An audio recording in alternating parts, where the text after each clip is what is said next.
Quand on parle de sport américain, on pense forcément au basketball et donc à la NBA. Cette ligue professionnelle de sport fait partie du top 4 des ligues aux États-Unis, avec la NFL, la MLB et la NHL. La NBA, qui amène une moyenne de 1,28 million de téléspectateurs aux États-Unis et environ 17 500 personnes dans les salles par match, a une histoire très intéressante et c'est ce que nous allons tout de suite voir dans cette vidéo.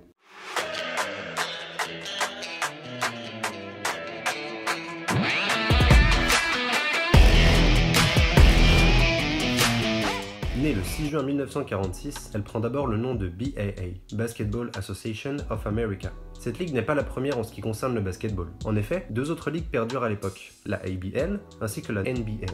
La différence entre la BAA et les deux autres est que cette dernière rassemble des propriétaires de salles de sport du nord-est et du mid-ouest des États-Unis. C'est ainsi la seule ligue qui fait jouer des équipes dans des grandes salles de villes importantes aux États-Unis. Elle est donc très attrayante et a une volonté expansionniste. Ainsi, grâce à ses nombreux atouts, des équipes de ABL et NBL vont venir s'ajouter à la BAA, comme les Bullets de Baltimore en 1948 ou encore les Lakers de Minneapolis en 1949. Ces ajouts nous amènent à la date marquante pour la NBA, le 3 août 1949. C'est le jour où la NBL décide de fusionner avec la BAA. On peut donc considérer la saison 1949-1950 comme la première de la NBA. La ligue comporte alors 17 franchises, mais a une volonté réductrice. Elle atteint le nombre record de 8 franchises en 1955. Les organisateurs de la ligue tentent de la rendre encore plus attractive pour les spectateurs. On va alors retrouver l'instauration de l'horloge des 24 secondes en 1954, c'est-à-dire qu'une équipe ne peut garder le ballon que 24 secondes, sinon elle doit le rendre à l'équipe adverse. De plus, la ligue cherche à avoir des icônes et deux noms vont sortir du lot. George Mikan avec les Lakers et Bob Cousy et ses Celtics. Ce dernier remporte 6 titres de champion avec sa franchise. En clair, ils sont les premières superstars du basketball aux États-Unis. La NBA rentre alors dans une phase de croissance importante. Les équipes s'y développent, comme les Sixers de Philadelphie et sa star Will Chamberlain, détenteur du plus grand nombre de points en un match avec 100 points, ou encore les Bucks de Milwaukee et son meneur Oscar Robertson. Mais ce sont surtout deux équipes qui vont grandir de plus en plus et former une première rivalité en NBA. Les Lakers de Los Angeles contre les Celtics de Boston. Un duel entre deux stars, Jerry West et Bill Russell.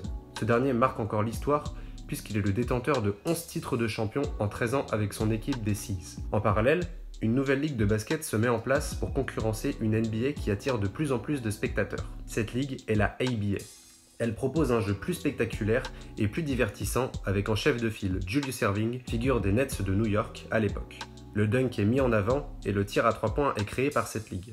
Cependant, les recettes de cette ligue ne sont pas suffisantes et elle doit fusionner avec la NBA en 1976. Certains éléments sont conservés comme la fameuse ligne à 3 points. La NBA est alors dans une phase d'expansion dans la décennie 1980 et est vue par de plus en plus de monde autour du globe. Pour rappel, la première diffusion de NBA en France remonte à 1985. La rivalité entre les Celtics et les Lakers perdure toujours, mais avec des stars différentes. Magic Johnson et ses Lakers remportent 5 titres de champion dans la décennie, tandis que Larry Bird et ses Celtics en remportent 3. La décennie est marquée par ces deux franchises, mais voit tout de même arriver une future star, un certain Michael Jordan, lors de la draft 1984. Il deviendra alors la plus grande star que la NBA n'ait jamais connue. Il domine toute la décennie 90 grâce à un charisme incroyable, de nouveaux mouvements, un jeu spectaculaire, mais surtout 6 titres de champion avec les Bulls de Chicago entre 1991 et 1998.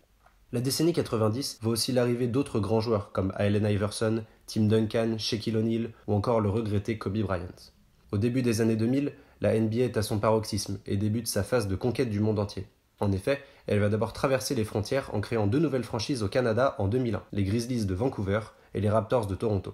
De plus, des joueurs non américains vont être recrutés de plus en plus comme les frères espagnols Gasol, l'allemand Dirk Nowitzki, l'argentin Manu Ginobili, le canadien Steve Nash, le chinois Yao Ming et surtout Cocorico, le français Tony Parker. Depuis cette décennie, la NBA n'a que peu évolué. Le seul point important à évoquer est que désormais 3 autres ligues sont affiliées à la NBA. La WNBA, donc la ligue féminine, la NBA G League, qui est une ligue mineure, et la Ligue africaine de basketball. Enfin, aujourd'hui, les joueurs qui dominent cette ligue sont LeBron James aux Lakers, Stephen Curry aux Warriors, Kevin Durant aux Nets ou encore Giannis Antetokounmpo aux Bucks, MVP en titre. Le déroulement de la saison NBA s'effectue en 82 matchs pour chaque équipe. Les 30 franchises sont réparties en 2 conférences, Est et Ouest. Au terme de la saison, les 8 premières équipes de chaque conférence sont qualifiées pour ce que l'on appelle les playoffs. C'est un tournoi dans chaque conférence pour décerner le trophée de champion de conférence. Les confrontations se déroulent en 7 matchs, la première équipe à en remporter 4 est alors gagnante. Le premier de conférence affronte le 8e, le deuxième affronte le 7e, et ainsi de suite. Ensuite, les 4 vainqueurs de chaque conférence réalisent des demi-finales avant une finale de conférence. C'est alors que se déroule le point culminant de la saison, les finales NBA. Les vainqueurs de conférence s'affrontent et au terme de la confrontation, l'équipe gagnante devient championne NBA. Enfin, au terme de la saison, des trophées de meilleur joueur, meilleure progression, meilleur coach, meilleur rookie ou encore meilleur défenseur sont par exemple décernés. Suite à cela, des périodes d'agents libres qui sont des périodes où les joueurs sans contrat peuvent signer où ils le souhaitent, puis la draft où les meilleurs jeunes joueurs d'université sont sélectionnés, précèdent une reprise d'une nouvelle saison. Pour terminer, nous aimerions mentionner quelques joueurs peu mentionnés dans cette vidéo à travers quelques records de NBA. On peut donc citer Karim Abdul-Jabbar, légende NBA et détenteur du plus grand nombre de points en carrière avec 38 387 points. Robert Parrish, joueur de 1976 à 1997, qui détient le plus grand nombre de matchs en carrière avec 1611. John Stockton, légende NBA des Utah Jazz, est le meilleur passeur avec 15 806 passes en carrière. Enfin, le meilleur bilan pour une équipe sur une saison est de 73 victoires pour 9 défaites, établi lors de la saison 2015-2016 par les Warriors de Golden State. Et voilà, c'est terminé pour cette explication du championnat de basket qu'est la NBA. Toute l'équipe espère que vous avez apprécié cette vidéo et on se dit à très vite dans une nouvelle vidéo de la revue sportive.